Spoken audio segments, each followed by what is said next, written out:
I know you've got an ear out for the start of the podcast, but before we jump into today's episode, I wanted to remind you to keep an eye out for Darryl Lee's limited edition Christmas treats, because they're in stores now. Like the iconic Christmas nougat pudding, so yummy and a gorgeous little gift. And some delicious Chrissy-themed twists on your favourite treats, like the Darryl Lee Rockley Road with chewy red and green jelly pieces, green and red crunchy milk chocolate balls, my favourites, and green apple and strawberry flavoured licorice. Watch them disappear. Your Christmas treats table will pop with colour and scrumptiousness. Spread some joy, bring the fun, and enjoy the Christmas tradition that is Darryl Lee. Hurry before they sell out. Darryl Lee makes Christmas better. Welcome to The Five of My Life with me, Nigel Marsh. As an author, ad man and theologian, I've always been interested in people's stories. Not just those with a high profile, but people from all walks of life, regardless of fame. Which is why I created this show. Each guest who takes the 5 of My Life challenge chooses a favourite film, book, song, place and possession.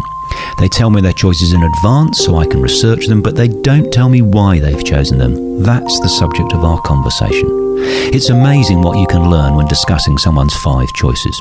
I hope you enjoy listening to the show as much as I enjoy making it.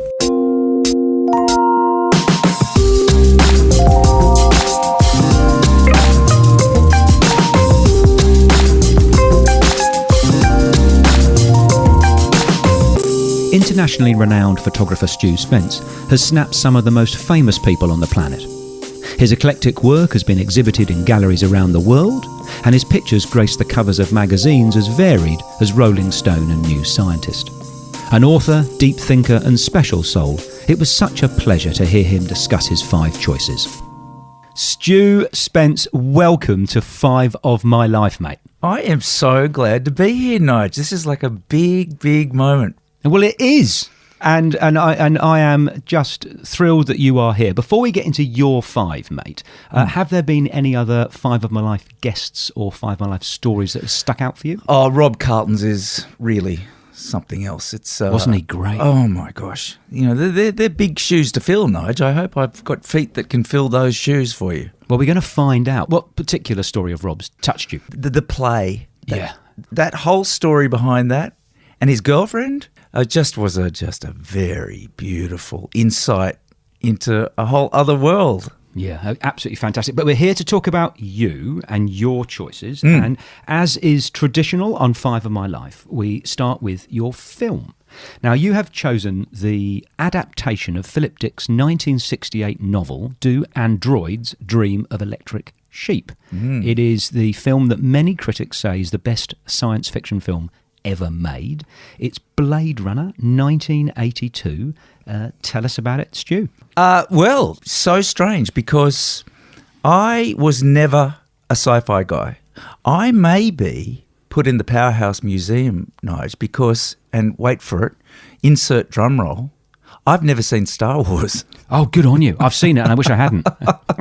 So it's just, sci-fi is just not part of my life. However, my dad was a sci-fi freak. Right. And so my dad and I weren't emotionally close. He was a lovely fella. We got on really well, but he was somebody who was very private, who kept himself to himself. But he was very much immersed in the sci-fi worlds of, Isaac Asimov, Philip K. Dick.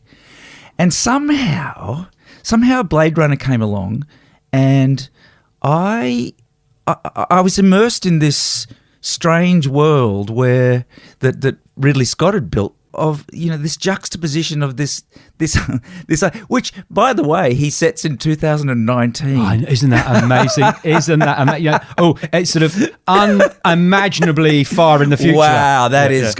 Let's just pull out a number way in the future, 2019, and he somehow built this world where it's not so far from being what it is now. Everybody's moved off the planet and are living off world, so the Earth is still looks like the Earth, but these strange sci-fi elements that weren't loaded with special effects or anything. It was just this lovely, and Deckard, the Harrison Ford character, this sort of downtrodden, guy who doesn't really want to be there. There was nothing big and flashy and, special effects blowing up. It was just this world that he created that I could understand. And for me, looking back on it, for what I do now with my work, say with my fine artwork, I look back on that stuff and I think, I was really interested in juxtaposition, and I still am. This idea of a sort of a detective that's just a bit jaded, he's just crumpled, isn't he? Yeah. And he's in this sort of this other complete other world, and yet he's still this human and I like that idea of juxtaposition. And as an artist now, as a photographer, I think I've gotten more as a person, more black and white as I've got older. I don't know if it's the same as you. It's like, yes, no, I care, I don't care. But my photography work, I think, still is interested in that, that other part of me that I can't express, to anybody, but I can do it with these photographs. And so it's this juxtaposition, these two people that live inside me. I think most artists would say that. And Blade Runner to me is that idea of, old Earth, new Earth, sci-fi, and a connection to my dad. Mate, there's so much I want to talk to you about. So before we come on to your dad, but I really want to talk about that because you've mentioned him on a couple of occasions, before and in emails to me. But the black and white thing, in my life, it's going in reverse. Right, so you're a weird rooster. Our line on the graph is going in different directions. Really? Yeah. So you're caring more and more. Well, I'm just realising how little I know and how everything I think is true and people I've judged and whatever. You go, I haven't got a clue really. Life is in the grey. And your work, which is, to everyone listening to it, utterly sensational. In whatever you touch, you have the Midas touch. It is, your work is in the grey area. Your photos are up to interpretation, and that's what you intend, and that's fantastic. But I want to know why you are getting more black and white, and how that manifests itself. And has it been good for you? Does it simplify your life, or is it actually you wish you weren't, or whatever? I'm only just noticing it, Nige. So I'm just sort of computing the whole thing, but I'm not sure whether it's that I don't care or that my bandwidth, because I'm a very caring person, but my bandwidth, I think, is probably getting more concentrated on certain things. And I think my level of, how much I can take in has been very, very full of late. I've talked to psychologists about this, and your memory, especially, it gets to a point where it just can't take on any more. Your folder is full on your desktop. That's fantastic. Yeah.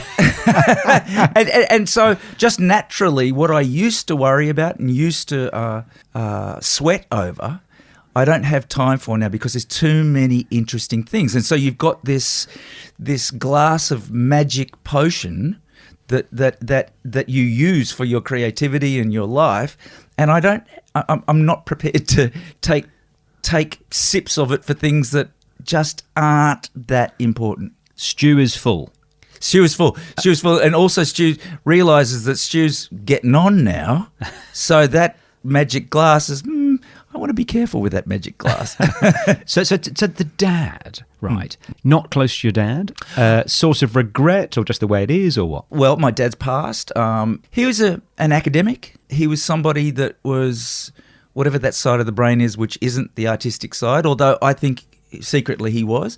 I think he was a loner, and from his background, and we can talk about this a bit later. But he grew up in New Guinea.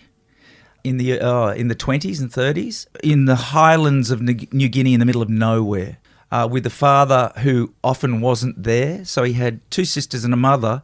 Literally, I've seen photos of this thing. It's literally a humpy, like a wooden shack, in the middle of absolutely nowhere, with New Guinea tribes people running down the dirt road for Sing Sings with these huge coloured feathers and carrying axes.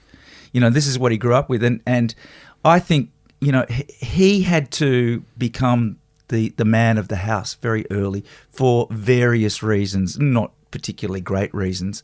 I think he sort of developed a sense of it's all on me, and I think he internalized a lot. and that became hardwired in him. With children, with anybody, I think he kept a boundary, and he showed his love through doing things rather than emotion. And I came along, and I think, I was and still am a very emotional person, and so it was hard for me to get through. So as a child trying to get your father's or mother's attention, you find ways unconsciously of doing that. And one of them, I think, was this sci-fi thing that especially Blade Runner. Right. It's strange. I look at it now, I see that a direct line back to my dad. Now, when I first watched that, obviously I wasn't conscious of that, but looking back on it, it was me connecting with the father figure. Isn't that beautiful? It's a you could easily just walk away and go, okay, bugger him. He doesn't, he doesn't understand me. He's not with me. He's on his own trip. But that the child still wants to get the approval and the love, and I'm getting on. So Stephen Biddulph writes amazingly about our need for good fathers, but I think some younger commentators just are blind to context. My step-grandfather, we used to call him Uncle Leslie, he wasn't our uncle, but he said to me, I'll never forget this, that he never called his father anything other than sir. Oh my! Not I love you, daddy, or sir.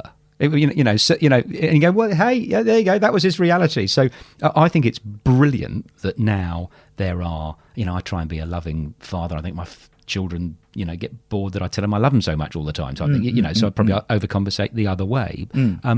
But we can't change or beat ourselves up or blame people who were, if he's brought up in Papua New Guinea and he thinks the way that he can be a good dad is stiff upper lip and never hugging you or whatever it is, you go, well, that might be suboptimal now, but hey, it is, it was what it was, and trying his hardest with what he had. Absolutely, and I bear no grudge. Yeah. Absolutely, I mean, in context, his sister, my aunt, who's the last of the Spence line, talks about life in New Guinea and what a lovely person he was, and what they had to do, and how that hardwires in, and you become who you are. And I have absolutely no grudge at all.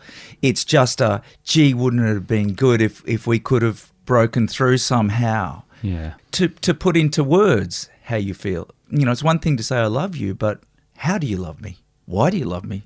In what ways does that impact on you when you say, a whole bunch of stuff that, those men of those generations, like your uncle, they would have looked at you and gone, bugger off. So my gorgeous dad, a military man, it wasn't an expressive thing, lovely bloke, tried his best. But when he came to visit Kate and I in Australia, we had never had a dinner alone ever. And I thought, do you know what? In my, just read Stephen Biddulph, I'm going to, build a connection with him, la. And I said, oh, Dad, I think it'd be nice if we, took you to dinner. Anyway, so I said, so I invited my dad to dinner. And he said, why? Right? And I said, well, just be quite nice for you and I to, share a meal, mate. And he went, oh. Anyway.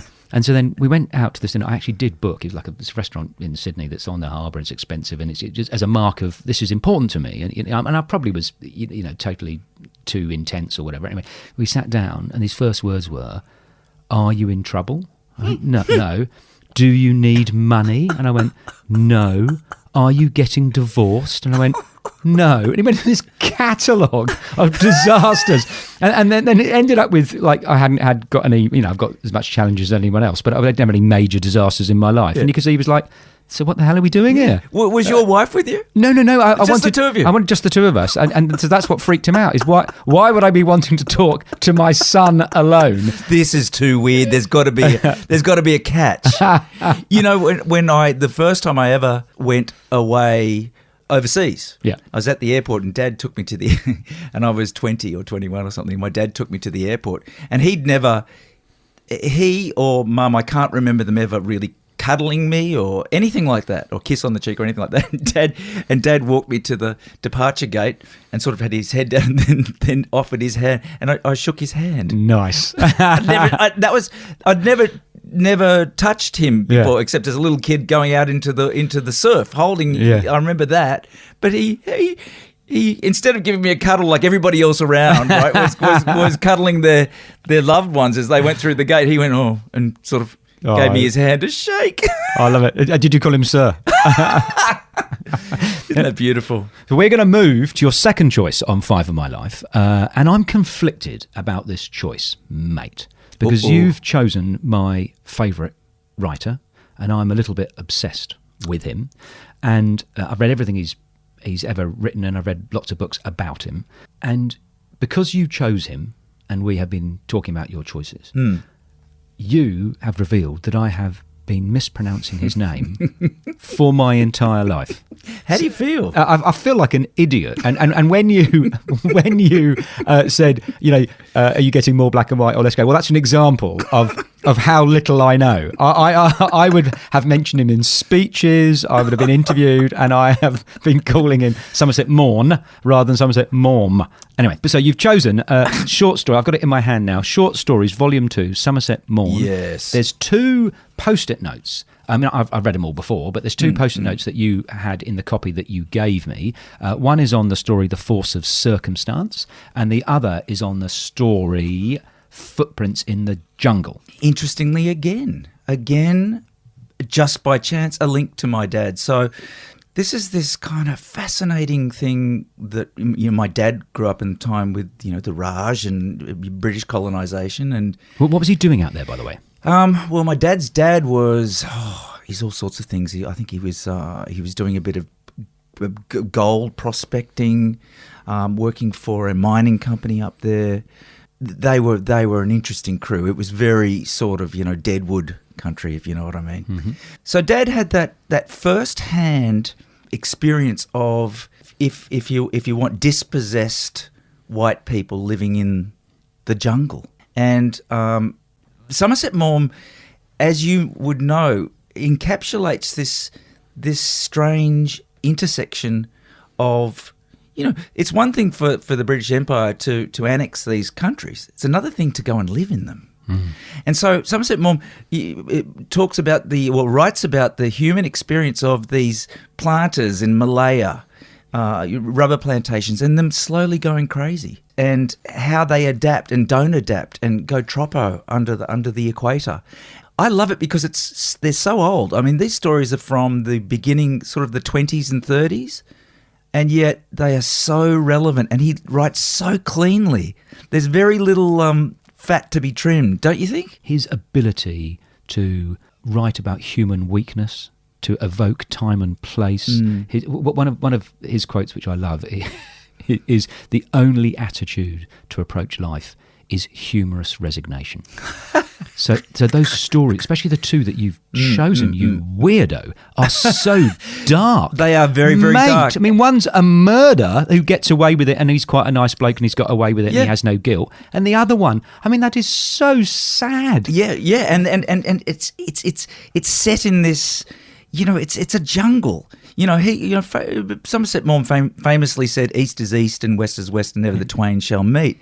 And I've spent a little bit of time in Asia, and I'm again fascinated by that juxtaposition. There's that word again, but that juxtaposition of a Western mind suddenly being transported into the jungle with people around you and things that you really are beyond you don't really understand anything that's going on, and you're trying to be the new owner of the land, the governor of the land, and you haven't got a chance. Yeah. I remember a friend living in Asia once, and he'd been there for a long time, and he said to me, I visit him. I said, you seem to be really get on well with the local people here. He said, don't be fooled.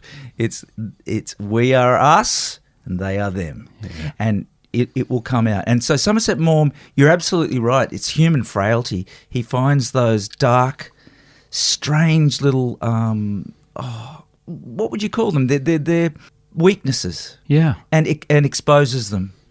And in those melting pots, literally melting pots under the equator, these lives fall apart. And he writes about them cleanly. It's not purple prose. It's just... And they're dark, dark, dark, aren't they? So in the 1930s, he was the highest paid writer on planet Earth. And he, I've read 3 biographies of him, I don't want to use the worst swear word one can, but he wasn't a very nice gentleman. Yes. It isn't that interesting where you get somebody who... He writes like an angel, really thought-provoking. He evokes drama. It's funny. It's shocking. It's relatable. And you go, I'm loving this. Yet, I sort of fell in love with his writing and then read about him and thought, gosh, can I still like his writing? Yeah, but I do. It doesn't make it any less good that he was horrible in his own life. You almost think, why did you ever do any interviews? Somebody should say to you, just don't. Yes. Just stay being... What's the upside? Yeah. Well, what are we going to get? You're already... I did read somewhere, and you would know this, Nige, that was he the first writer that got $1 million for a story? I don't know if he was the first, but it sounds believable because he was on top of. He wrote plays. He was. Yeah. It's difficult to understand now because no one's ever heard of him. But in the 1930s, he was Elvis Presley meets. Absolutely. Well, and of course, famously, Rain. Yes. So that was possibly the first ever play that I saw at the Ensemble Theatre with Helen Morse. Was Rain, which is a chilling, and that's set in Samoa, I think. But chilling. The Ballad of Sadie Thompson. Yeah. Oh boy, and the crashing down of the Catholic Church on that little island as they're stuck. I think their ship is being repaired, and they're stuck. And she's a lady of disrepute, and boy, does that fall apart. Oh, I love it. One of my other guests, Chris Mitchell, the editor of The Australian, chose Of Human Bondage. I don't know why this is so affecting, where in Of Human Bondage, the character is a boy and someone breaks a pencil of his. And one of the other classmates, he's like 8 years old or something. Philip is the guy, what he's called in the book. And he cries and he's inconsolable. And the guy goes, well, I'm sorry. It's just a cheap pencil. I broke it by mistake, and I'm awfully sorry, mate. There's 10 other ones over here. Why are you making such a big deal about it? And he goes, well, it's because my father gave it to me. And he goes, oh, I'm so sorry, and that's that. And then he writes, I don't know why, but I just made that up. Oh, isn't that brilliant? It's brilliant. Unexpected. Where did that come from? I remember that 40 years later. Where did that come from? Yeah. It's I remember, I think it's Footprints in the Jungle. Yeah. There's a moment where the woman, having heard that her husband's just been killed, has been shot, she breaks down in this sobbing mess at this club that they're in.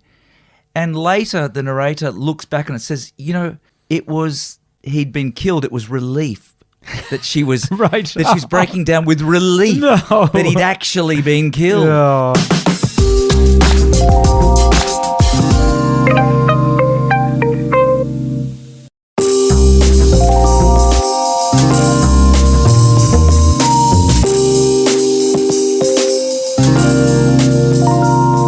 We're going to move to your song, the third choice on Five My Life, and I cannot wait to talk to you about this because my research took me down so many rabbit holes. You have chosen, it's a Kiwi band. I idiotically thought they were Australian, so that's how much I know. 1978, Dragon's song, Are You Old Enough? Are you old enough?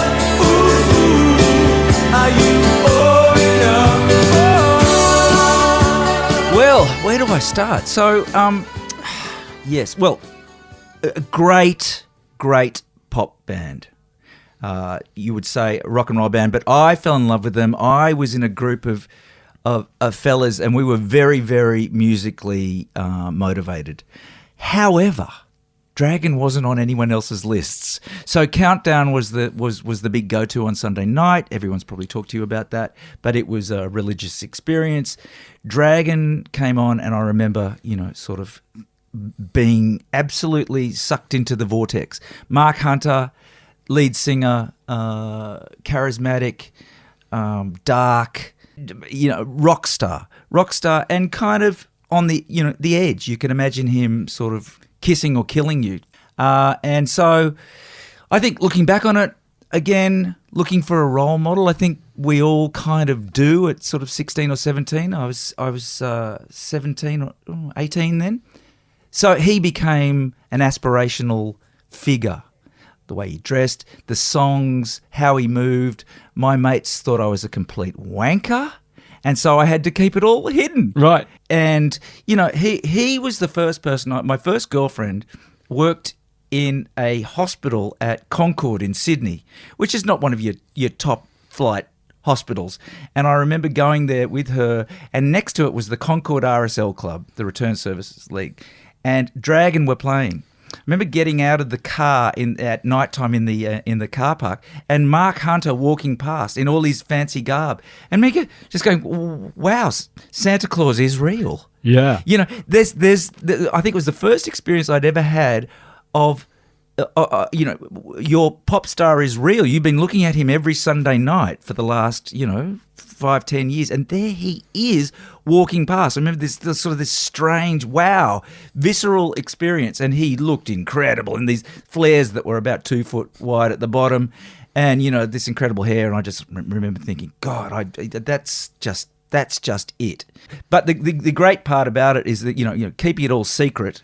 Secretly, I joined the Dragon fan club. Did you have posters on your bedroom wall? No, because I think they were really crap. They were a crap fan club, and I think they only ever sent out a couple of things. But one of the things they sent out pre this song was a newsletter, which was just prosaic and crap. Like, somebody's just gone, Mark's having a break this week, and Paul's, having an egg omelette or something like that. Yeah.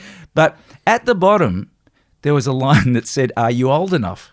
And indignant. I think I wrote my first indignant letter going, "How dare you? I'm 17 and I have every right. And why would you think that I was not old enough? And how dare you?" And da-da-da-da. And somebody wrote back and said, "It's the name of the next single." Right. Yeah, so Dragon, and strangely enough, over all these years, all the cool cats that were like, "Oh, they're just terrible," have slowly come round in my way of thinking, Nige. But I need to challenge you on this because I think that song is fabulous, and there's some amazing cover versions of it. I mean, the lyrics are.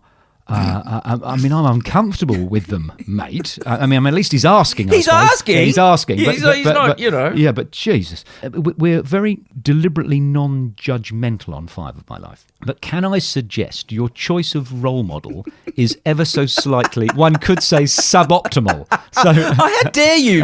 No, should it have been Hemingway or? Well, no, because it just as a life model, and I've got this quote I was reading all about it. I'd never heard of the bloke.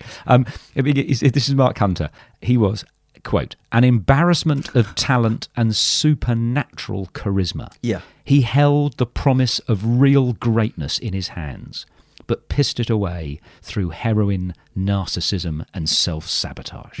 Yeah, well, it's okay. Well, again, there's always a dark side to the moon, isn't there? Yeah. Interestingly enough, when I became a cadet photographer at Kerry Packer's Australian Consolidated Press, I took the magazine I was working for into doing a piece about on Mark for right. for the fashion magazine. And so I sort of weaseled my way in to photographing Mark, and I was so excited. And it was, this is my moment. The dream has sort of actually come full circle. And when I met him, he was really quiet and withdrawn and didn't say much. And we went down to Rushcutters Bay Park, and I took these pictures, and there was very little connection.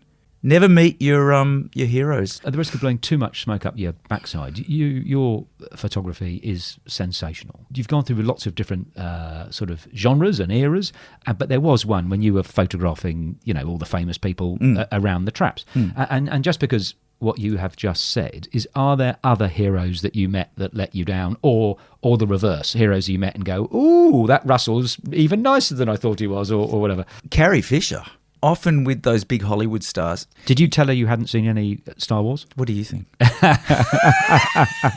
But she had like the presidential suite at the Regent Hotel in Sydney.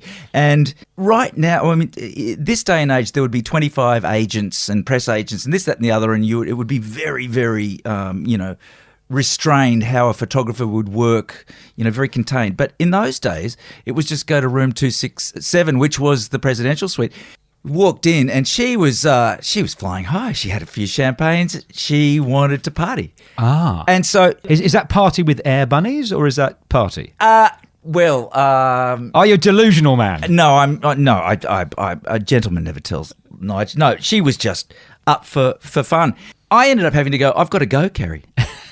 She was having the best time, and I got a great photograph of her. So she was somebody that completely exceeded my expectations. Somebody that didn't. Clive James. I'd read everything that he'd written. He's a Cogra boy, and that's, only a few kilometres from where I grew up. And I loved the way he wrote, and I love his, self-deprecating humour, and I just loved it all.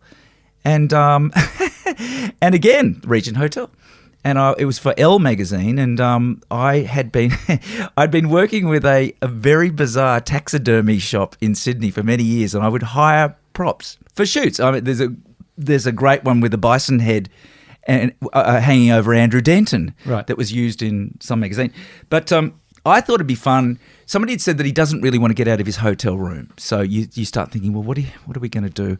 I ended up hiring a kangaroo's head that was, stuffed, and I thought, gee, that'd be a fun idea to put it in bed next to him, sort of a Australian Godfather sort of spoof. And this had never happened to me before. But I went to the door of his suite. He was plugging a book at the time. His minder came out and said, "Okay, just wait here for a second. What did you want to do?" And I told her this thing. She said, "I'll just go and check with Clive." She came back and she said, "No, he's not going to do that." I went, "Okay." And she said, "No, he's not going to do anything now." So I'd offended him to the point where he was just going to dismiss us. And did he? He did. He dismissed us. But luckily, this lovely publicist said, "Look, I'm so embarrassed. I've never seen this before, but we have got one of those life-size cardboard cutouts for shops. Could you use that?" And I went, "Oh, could I ever?" You took a picture of that. Yeah. And so this is pre-Photoshop.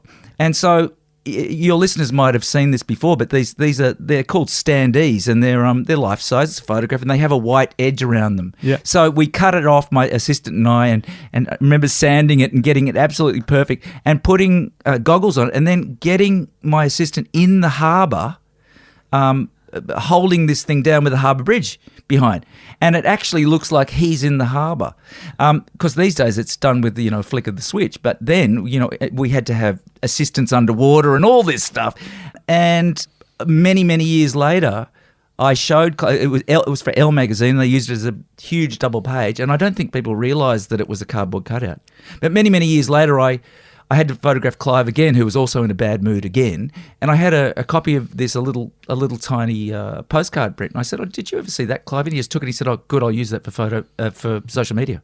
So not a lovely chap. It's when two worlds collide. You are a professional, and you think, I'm not just going to take any old happy snap of Clive. I'm going to add some value and take a picture. But for him, he couldn't give a fuck. His assistant is telling, what have I got to do today? Oh, some bloke's going to take a photo. Oh, for Christ's sake. So I can sort of see in his head where what's important to you, I mean, it doesn't excuse rudery, but what's important to you, getting a great shot that's artistic and different and thought-provoking and rewarding, and for him, it's just like, how can I make this as... He's not interested in what you're interested in. No, and why would he be? He's just going, if he could get away with not doing any photograph, which he indeed ended up doing, then that's his perspective. So that those celebrities that can step outside of, I don't need this. If I'm Tom Cruise and some photographer turns up and says, it'd be really nice if you stood on your head and blah, blah, blah, you think, I can't be bothered. But some celebrities,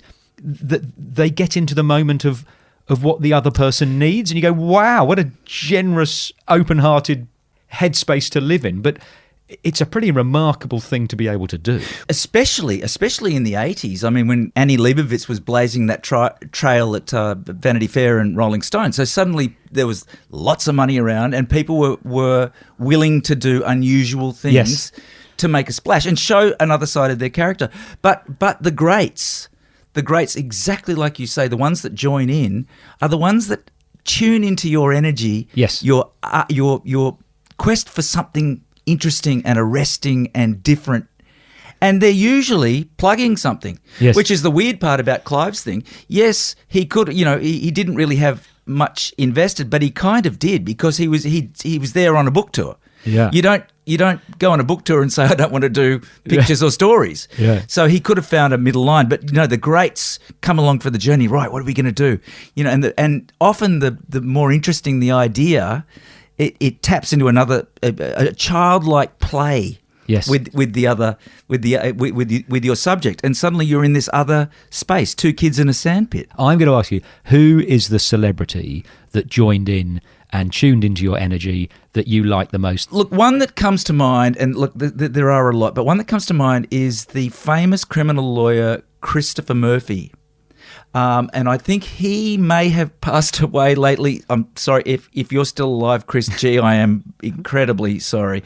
But this is very, very early in the piece where I was transitioning from fashion into portraiture, and Annie Leibovitz was really flying. And I ended up getting there was a very fancy building in the 80s in Sydney called the Connaught, which was sort of high flyers lived in there. It was on Hyde Park and la-di-da. And Chris lived in that building, and he was an extravagant, wonderful, down-to-earth bloke. And I think he'd had his picture taken a lot of times, and I rocked in, and he happened to mention that he had a swimming pool. And, of course, there it all just happened. So I ended up saying, would you be prepared to stand in the swimming pool in a suit with your goggles on? And he went, yeah, sure. So he's halfway down the steps of the pool, and his girlfriend at the time, we decided, why don't we get her diving over the top like some kind of MGM musical? And so there he is standing there, deadpan, with goggles, the complete lawyer look, criminal lawyer, with this girl diving over. Now, your listeners will probably go, well, that's de rigueur. I've seen that a million times. But in 1987, that was really something else. And I think Mode Magazine, that was a really huge, they used that, I don't know, over 2 pages. But there's a lot of people who've joined in that I've gone, go on. And usually how I get them to do it is I bring out a gun and I say, I just want to do something that people are going to stop and look at. I want people to go, what? How the hell did that happen? What's the end goal? I mean, as a celebrity, what do you want? Do you want to sell your film? Yeah. Do you want people to stop and, listen to what you've got to say because you've been misquoted? Well, let's work on that together. So I spent a few years working in the ad game, and the beautiful power of paradox, where you do something surprising and irrelevant that's relevant. And you go, hold on, that's a contradiction. You go, yeah, I know. What really wonderful artists like your dear self do is attention-grabbing and surprising and fresh, but in some way, it's not just a gratuitous stunt.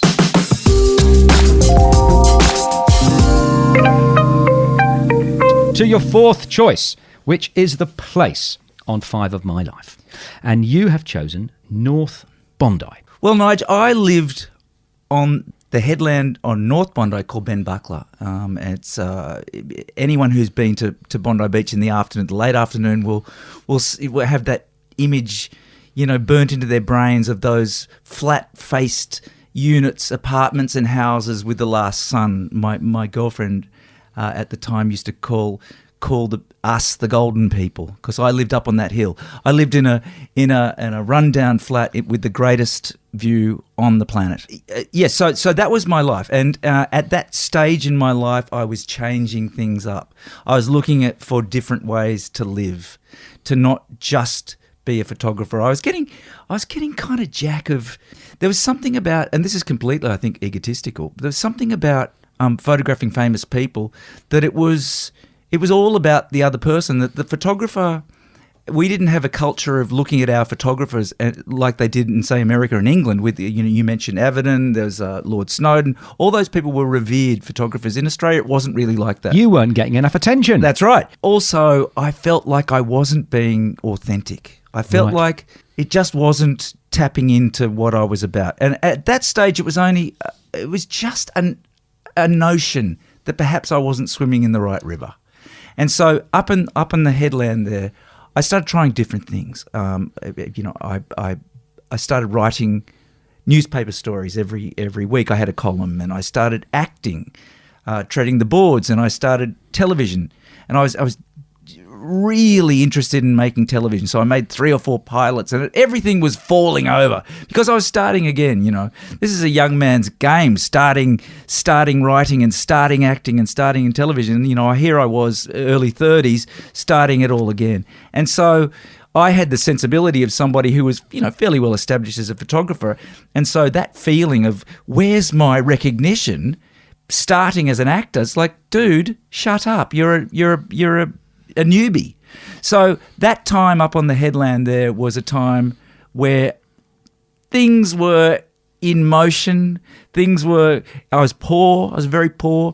And in the street on that headland in those days, before it became a multi-million-dollar the place that it is now, it was directors, it was actors, it was musicians, and we were all struggling. And so my favourite place was I guess it's in my mind, but it's also still there. So it would be Friday afternoon, and it would be summer, and you would have been pounding on doors and, trying to get a producer to ring you back and, trying to get your copy editor to, and just bashing your head against a wall. And I would go down for a late swim. And now, if any of your listeners have done a late swim in summer in Bondi on a sunny day, it is just it's just divine.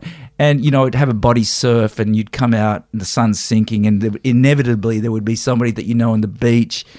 You have a shower, and then you walk up to the RSL just behind and drink beer, and suddenly all the other losers, artists, directors, everybody else comes down, and it's on for young and old.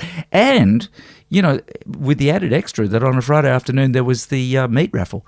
And if you'd had a really bad week financially, that was important. You'd be buying tickets for meat. I love hearing you, but also watching you tell that story, where you have genuine affection for that time in your life. I think memory is a very, very, very imperfect tool, and that's a good thing. So when I think people glamorise youth and all that sort of stuff, but in our own lives, it's not bad to look back and weed out all the good stuff. So there's probably, one of those afternoons you came out the water and you'd been stung by a jellyfish, and your girlfriend had just dumped you, and your writing hadn't worked, and you go to the RSL, and actually one of your mates said something that pissed you off, and then you went home and you felt a bit lonely or whatever. It wasn't the version you've just given me, but the version you've just given me is real because it's your memory, and memory's the only thing that makes us unique. And I look back at certain parts of my life, and I could crap on about when I was poor, living in a squat in Bristol, blah, blah, blah. And actually in my mind, it was sensational. But yeah, it was pretty crap as well, but it was sensational. Well, I hope I haven't glamorized it too much, because it was, there were days that were just horrible, but that RSL was a sanctuary. Yeah. And it was just this sigh of relief. Everybody, actors, musicians, all coming together, and probably having shitty days. It was like a club. Suddenly, it can be a very isolated place being an artist by yourself at a table. I do a lot of my photography by myself. It can be a very lonely place. So to get together, your tribe. Yeah, exactly. With this tribe who were all striving for the same thing, to pay the rent and maybe turn a few heads. You do weed out. You're editing all the time, but I like to think of it as averaging. I'm doing an average of all those memories and going, yeah, that's pretty much how it is. And you're right. Some people will come in and it would just annoy you, and that would start up a whole other dynamic. I have to stress, Nige, how important the meat raffle was. I just want to make that very clear. There's all these possibilities that you've got to try out, You You don't want to be on your deathbed going, geez, I wish I had a go at TV. Now, your fifth and final choice, you've said that your possession on Five of My Life is Mum's plant. Yeah. You must describe it, mate, because I don't know what that is. It's a wild story. Wow, what a story. So my mum passed away one night, suddenly. And the next morning, she was in an assisted facility. The next morning, my brother and I went to clear things up. One of my jobs was to clear out the bathroom. And on her little bench there was a ceramic oval-shaped little container thing, I don't know, about 3 centimetres long and 2 centimetres high, with plastic greenery, like little plants in it. We were looking at things to donate and things to keep. I thought, I'm going to keep that. I wonder why it's like from a $2 shop. It wouldn't have cost $2 in a $2 shop. It was that tacky. So I thought, okay, I'm going to get that, plastic thing. She must have liked that. And, maybe I can relate to that, relate to her through that. So I took that. Don't remember why, but maybe a week later, I'm looking at this thing. I'd probably had a beer and I was just sort of touching it. I thought, I wonder if that's real. It wouldn't be, but wouldn't that be funny? So I put a bit of water on it, and you know where this is going. So it was real. So the soil that I thought was painted plaster, was real soil. It had just been pushed down so hard. It was like concrete, and the leaves were so perfect. I thought, it's got to be plastic. So I watered this thing and then noticed a tiny difference. Anyway, a couple of months later, I had to put this tiny little... Remember that these little plants are probably, 20 centimetres high. So I put them in another little tiny thing, and lo and behold, this thing starts to grow. Cut to the beginning of this year, that plant was about 1.5 metres high and 2 metres wide. This crazy... It's a bamboo thing. But this particular bamboo has decided to go completely wacky. It's like Brett Whiteley has drawn this strange winding plant. It's in my living room, and it's grown in all these different ways. Because I'm just terrible at gardening, so I've put these funny bamboo spikes in to try and hold it together. But it just doesn't work, and this thing is just spreading, and it's so healthy. I put a little bit of water on it now and then. This thing is just exploding. The horror is that that at the beginning of this year, last year, and I can tell you, Nige, but I had a bit of a psychological meltdown. And I ended up in a psych hospital at the beginning of the year, and for 3 weeks, which was a great thing to do because I was in a very dark place. So all my other plants I'd given to my brother to look after, but this huge bugger, I ended up, I couldn't fit it in a car. It's that big, right? So I ended up giving it to the guys downstairs, saying, could you look after this? This is my mum's plant. It's incredibly important to me. And fine. So I came back, and 3 weeks later, and they'd left it for me, and I put it back in and realised that it was dying. Oh. And the leaves were all sort of dry, and there was very little green on it. And I realised, I think, because they're such lovely men downstairs, I think they looked at it and went, well, we put it in a sunny spot. And it had been living in a shady spot, and so I think it freaked it out. So now, Nige, this is the incredible part, is I've got it back, and I'm trying to bring it back to life. And the poet in me thinks that maybe that was my mum simpatico being sick while I was sick. Wow. Or it could just be that it got too much sun. But I like thinking that. So this is a work in progress. I am giving it little bits of water, care. I'm putting gold light around it, and I believe it will come back. So this is a work in progress, Nigel. We'll come back in a year's time and we can talk about it. I love that story, but I'm going to suggest that you use the correlation and the connection only in one way. So if the plant flourishes it means without a shadow of a doubt that you, Stu Spence, are going to flourish. But if you go home after this and it's dead or it's dying, mate, it's just a bloody plant, you weirdo. It doesn't make any difference. It just got too much sun, you dickhead. Yeah. No, or like in the tarot cards, when you get the death card, you say it's the end of one thing and the beginning of another. Yes. There you go. It's the death of the bad times. There it is. There it is. Yeah, so it's a very, very special plant that's very much part of my life right now, that started as a little, honestly, a $2 shop thing. I love it. Now, mate, there is one final question. And as I know you listen to the show, so you know what it is, which is, who would you like to hear on 5 of My Life next and why? I would like to hear legendary singer-songwriter Mark Seymour, probably best known for his work with Hunters and Collectors, and he's been a solo act for many years. I call him a friend, and he is a fascinating man with some very, very interesting ways of looking at the world, and could talk underwater. Stu Spence, it has been a delight hearing you come in and talk about your 5. Thank you so much for being on 5 of My Life. Thank you, Nigel. It was just wonderful. Thank you. Thank you for listening to this episode. If you follow 5 of My Life, you might enjoy my latest book, Smart, Stupid and 60. In it, I write about a number of the issues discussed on the show. It's the 20-year follow-on from my first book, Fat, 40 and Fired. If you have any feedback on the book or suggestions for the show, please get in touch via my website, nigelmarsh.com.